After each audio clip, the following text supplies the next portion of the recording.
భారతీయ అక్రమ వలసదారులను America arrest చేసి బేడీలు వేసి భారత్కి విమానాల్లో వెనక్కి పంపిస్తుంది. ఇది చాలా అవమానకరం అంటూ కాంగ్రెస్తో పాటుగా ఎన్డీఏ భాగస్వామ్య పక్షాలు యాజిటేషన్ చేస్తుంది. చాలా తెలివైన ఎత్తుగడ. ఎందుకంటే ఇండియా ఫస్ట్ అంటాం, భారతీయత అంటాము, జాతీయభావం అంటాం. అట్లాంటిది మన వాళ్ళనే చేస్తుంటే మీరేం చేస్తున్నా అని అడిగేటటువంటి ఒక చక్కటి ఎత్తుగడ వేసింది ఐఎన్డీఏ కూటమి. దీనికి సంబంధించి జరుగుతున్న పరిణామాల మీద చాడా శాస్త్రి గారికి సంబంధించిన ఒక కథనం చూద్దాం.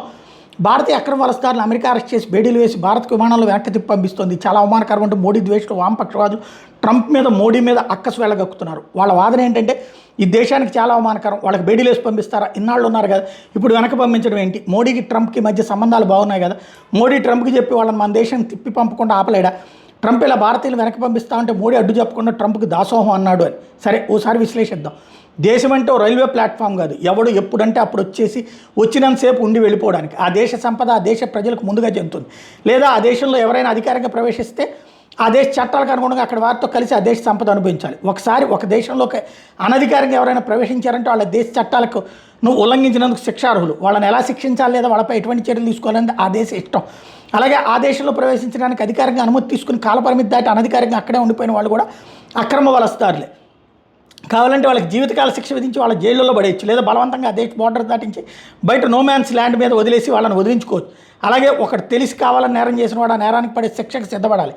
కాస్త మానవ హక్కుల గురించి ఆలోచించే ప్రభుత్వం అయితే అక్రమంగా దేశంలోకి వచ్చిన వాళ్ళని గుర్తించి తాత్కాలికంగా జైల్లో పెట్టి అక్రమ వలసదారులు దేశాలు సంప్రదించి ఆ దేశాలతో చర్చలు జరిపి ఆ దేశస్తులకి వాళ్ళు వెనక్కి తీసుకువెళ్ళేటట్టు ఒప్పించి వాళ్ళని ఆ దేశాలకు పంపిస్తారు. ఒకవేళ ఆ దేశాలు వాళ్ళ దేశస్తులు వెనక్కి తీసుకోవడం నిరాకరిస్తే అక్రమ వలసదారుల పరిస్థితి ఏంటి? వాళ్ళు ఎక్కడికి పోతారు? అయితే అక్రమంగా దూరిన దేశాల్లో జైళ్లలో జీవితాంతం మగ్గడం, లేదా మరో దేశంలోకి మళ్ళీ అక్రమంగా ప్రవేశించడం. కానీ అమెరికా చేస్తుంది ఏంటి? మీ దేశాల పౌరులు మా దేశంలోకి అక్రమంగా చొరబడి నివాసం ఉంటున్నారు, వాళ్ళని మీ దేశాలకు వెనక్కి పంపిస్తున్నాం, తీసుకోండి అని అధికారికంగా తెలియజేశారు. ఇప్పుడు తమ దేశ పౌరుల పట్ల బాధ్యత గల దేశాలు చేయవలసిన పని ఏంటి?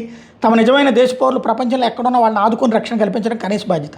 వాళ్ళు ఇక్కడ దేశానికి చెప్పకుండా అంటే అనధికారికంగా బోర్డర్ దాటి బయటకు వెళ్ళడం ఇక్కడ చట్టాల ప్రకారం నేరం. కానీ వాళ్ళు బయటికి పారిపోయిన ఈ దేశ పౌరులే కాబట్టి వాళ్ళని రక్షించి మళ్ళీ వాళ్ళని వెనక్కి తీసుకురావాల్సిన బాధ్యత ప్రభుత్వానికి. అందుకే అమెరికా మీ దేశ పౌరులు వెనక్కి పంపిస్తున్నాను తీసుకోండి అని చెప్తే వాళ్ళు నిజంగా మా దేశ పౌరులు కనుక అయితే మేము ఖచ్చితంగా వెనక్కి తీసుకుంటామని అమెరికాకి చెప్పి అధికారంగా మళ్ళీ అక్రమ వలసదారులని మన దేశం తలుపులు తెచ్చింది. అంతేగాని మాకు వాళ్ళతో సంబంధం లేదని వాళ్ళని గాల్లో వదిలేదు. చైనా దేశం కూడా తమ దేశ పౌరుల్ని ఇలాగే స్వీకరించడానికి సిద్ధమని అమెరికాకి తెలియజేసింది. సుమారు 38,000 మంది చైనీయులు అమెరికా వెనక్కి తిప్పి పంపడానికి సన్నాహాలు చేస్తుంది. ఇది తమ పౌరుల పట్ల బాధ్యత గల దేశాలు చేసే పని. ఇక భారతీయ అక్రమ వలసదారుల్ని మీ దేశానికి వెనక్కి పంపిస్తున్నారంటే మోడీ అభ్యంతరం చెప్పుకుని ఎందుకు ఒప్పుకున్నాడని కొందరు వాదన. ఈ అక్రమ వలసదారుల సమస్యలతో మన దేశం దశాబ్దాలకు ఇబ్బంది పడుతుంది. దేశ రాజకీయ పార్టీలు కొన్ని తమ స్వార్థం కోసం అక్రమ వలసలను ప్రోత్సహిస్తూ అలా వచ్చిన వారికి ఆ దేశ ప్రజలతో సమానంగా అన్నీ కల్పిస్తూ ఈ దేశ అసలు ప్రజల జీవన ప్రమాణాలు పరోక్షంగా అన్యాయం చేస్తున్నారు.